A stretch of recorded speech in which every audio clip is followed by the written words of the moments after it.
What's going on, everybody? Welcome back to another video. My name is Barba223, and today we're working on a magic DK. So I guess nowadays nothing's really magic or stamina as much as it is hybrid. So yeah, we are back with some DK stuff. DK is my OG class. I was a DK for literal years until I started playing a lot of Warden and Necromancer, but we are back on the DK because this build is absolutely fire.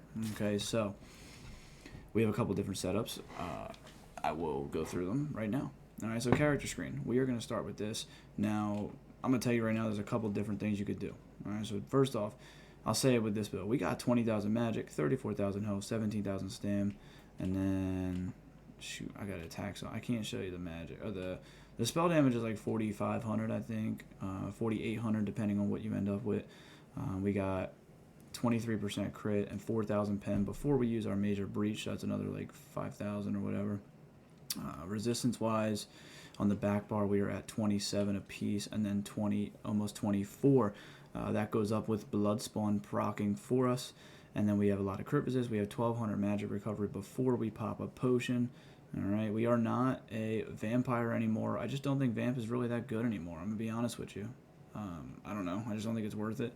We are a dark elf, and we have the Atronach Mundus. Now, I'm going to tell you right now, these are the stats like this. These stats get up to like 36, 22, and like 20-ish. Now, here's another option, okay? You don't have to use Witch Mothers. You can use Bewitched Sugar Skulls, which is going to give you about 4,000 more stamina. So you're like 21,000 stam, and then you can get up to like 23,000 magic, and then you can get higher than that. You can get to like 37k health, 25,000 magic, and like 24,000 stamina if you use Bewitched Sugar Skulls on this build, which is absolutely crazy.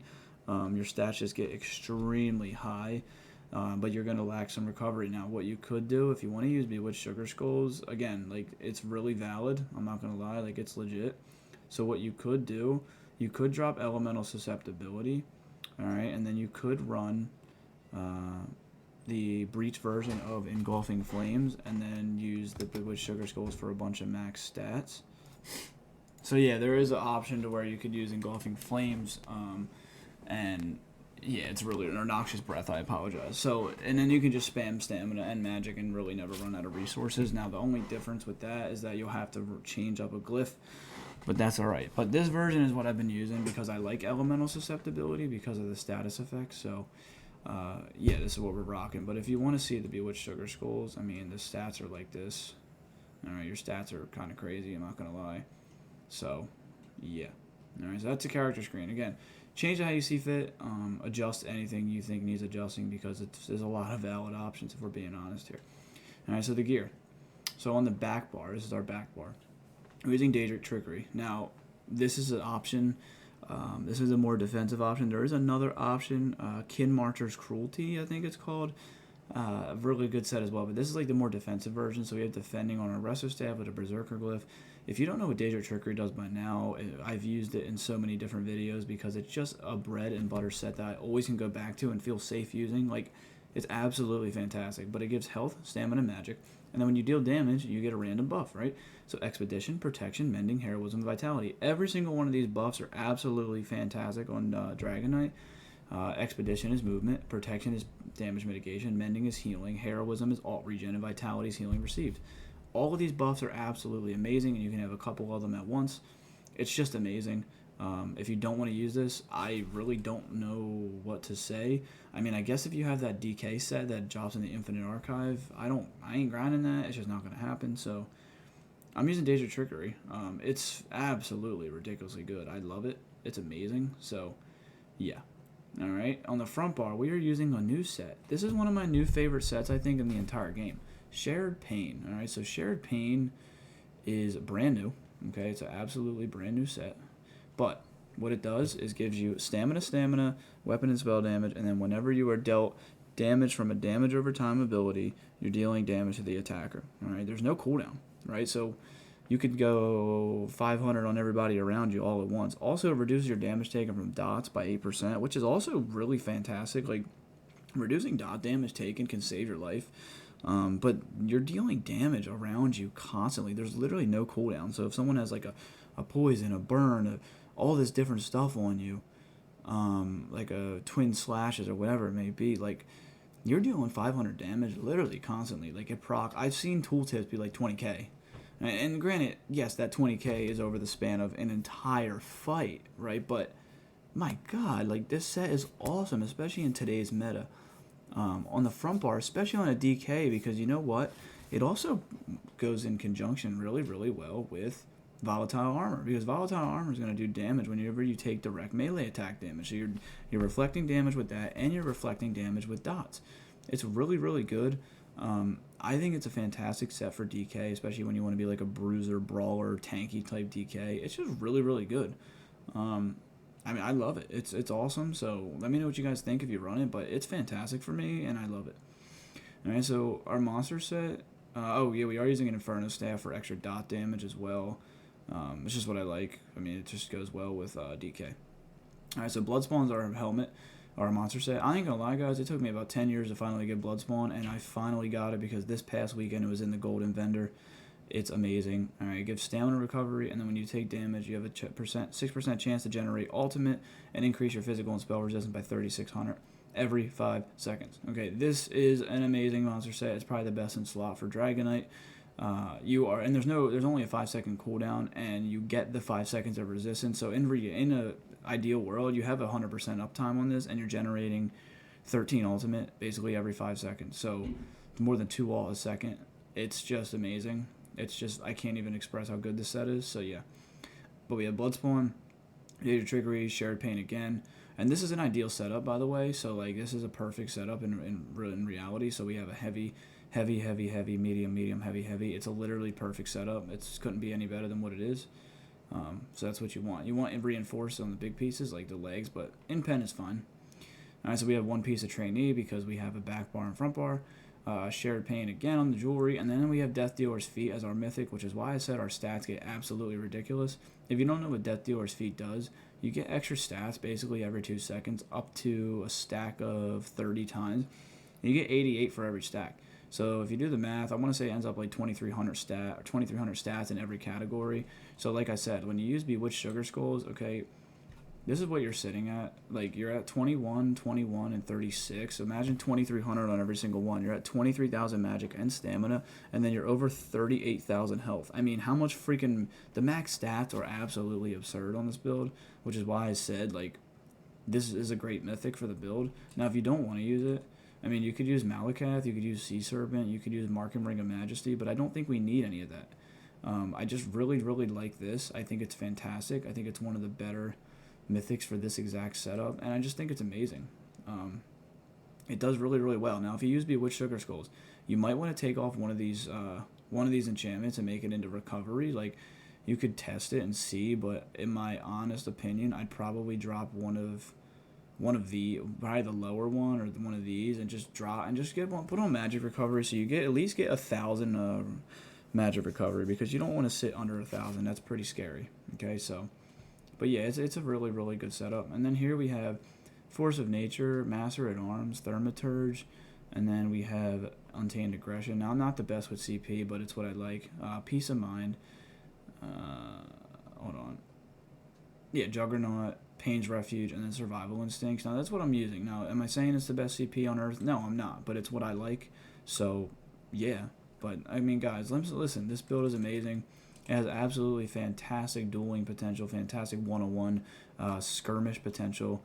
And then, yeah, let's get into the skills. So, Fossilize is the CC on the build. It's probably the single best CC in the whole game. It's unblockable, it's undodgeable, you can't do anything about it, and when you break the stun, you're immobilized, meaning it absolutely drains the enemy's stamina. It's amazing.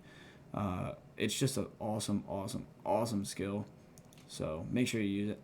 Here we have Cauterize. Now, I know you could use Flames of Oblivion. Yes, I'm giving up a lot of damage for Cauterize. Now, they changed Cauterize, not know how recently, because I haven't played DK in a long time, but you heal 4 people with your Cauterize. 4, look at that. Okay? I'm healing me and all of them. Now, I don't know about you, but this heal is actually ridiculous. Every 3 seconds. Okay? Just think about this. I just want to put this into perspective here. I know Flames of Oblivion is very, very good, and it does a lot of damage. I don't want anyone to act like it doesn't, because it really does. Okay? But this set in the AV8 BGs Granted, I know Flames of Oblivion is also good, but this set and the 8v8 BGs, I'm telling you, dude, the healing is insane. I do almost 1,000,000 healing almost every single game. Like, it's actually crazy. All I have to do is pop this, and it also helps proc my Ardent Flame thing. Alright, so whenever I activate an Ardent Flame ability, so this also procs it, even if it's not the damaging version. So it also, I can go this into Ardent Molten Whip, and it still works. Okay, you don't have to use Flames of Oblivion. The heals are crazy. Okay, think about it. You're getting so much value. Now, this isn't buffed up, but when I have a potion up, I just used that by accident. Let me see if I can get the right potion. Hold on. I don't have any potions, dang it. Okay, whatever. But I have a lot of health recovery. But the point being, okay, it heals for like 44,000, I think, when it's fully buffed. Think about it. Okay, 4 people for 4,000. That is 16,000 healing total, okay, on all different people. 16,000 healing total every 3 seconds, okay? 16,000 every 3 seconds. It procs, so this will proc a total of 5 times, okay? 16,000 times 5 is the total amount of healing you're getting out of a single cast of this skill, okay? You were getting 16, 32, 48, 64, 72,000 total healing out of this ability alone. 72,000 healing total out of this ability alone. Just think about that. 72,000 total in one cast, and has a 28-meter radius, okay? Keep that in mind, and just let me know what you think. Elemental susceptibility, okay? This skill is absolutely amazing. It's a free skill. It applies burning, chilled, and concussion. If you don't want to use this, if you use Bewitched Sugar Skulls, you can use the other morph of this, Noxious Breath, and use that as your major breach. That's up to you. Burning Embers is a bread and butter skill. It heals you and plus does a crap ton of damage. I mean, let's be honest here. Here we're using Molten Whip. You could use Flame Lash if you really don't like this. Flame Lash is I swear it's glitched. If you hit an off-balance enemy after you use Fossilize, you can proc your Flame Lash about 20 times. Like, it won't even go away. It just goes, it doesn't use the off-balance up. It'll proc every single time no matter what over that duration of off-balance. So even if you can just hit them over and over. But Molten Whip just hits harder. So, I mean, Molten Whip's Molten Whip. Like, there's nothing else to say. It's amazing. Here we're using Ferocious Leap. Now, Ferocious Leap is my favorite morph because it just does a ridiculous amount of damage. And it gives you a giant shield. It restores all your freaking resources. It's just amazing. I mean, we know how this is, right? You're getting... Where is it? I don't know. I forget. But whatever passive it is that gives you all your freaking recovery back. When you use your ult, yeah, when you cast your ult, you get a ton of resources back. So it's just amazing. I mean, there's nothing else to really say. A lot of built-in sustain. That's why we don't need a ton of recovery. But yeah, it's really, really good. So on the back bar, we're using Volatile Armor. Like I said, it gives you your armor buff. Also as a dot. Also goes in really hand-in-hand with Shared Pain. Really, really, really, really good. Cinderstorm is the next one. Now, again, I'm on the same route I am with the Cauterize. I was like, oh, let me go heal with that. I'll go heal with this and just double up on it. So, yeah, Cinderstorm, I mean, it heals for a crap ton. Like, 1,700 a second is ridiculous. I mean, look, I'm healing for 2,000 a second. It's basically a 17-second long vigor. Yeah, it's really, really good. It's basically free. It might as well be free. It's crazy. So, yeah. Rates against time is a must. It's your movement speed. It's your snare immunity. Crit damage, all the above. This skill is your must-have. Coagulating blood. It's your heal. Okay, it's really, really good. And then last we have degen for the major brutality and sorcery. Now, if you want to use a team-based skill, use molten weapons if you're in a group. Whatever, okay? But, yeah, amazing, amazing skill. And then Life Giver for your ult. Now, that's for groups. If I want to use Corrosive, I can use Corrosive. It doesn't really matter. Corrosive's amazing. I'm just using the heal right now for playing in groups. But it's pretty darn good. Alright, so that is the build. Let me know what you guys think down below. I think it's amazing. Again, there's totally some debate for what you could use, and I like that. DK has a lot of built-in sustain, which is also fantastic. So let me know what you guys think down below. As always, make sure you like, comment, subscribe. Have a good day.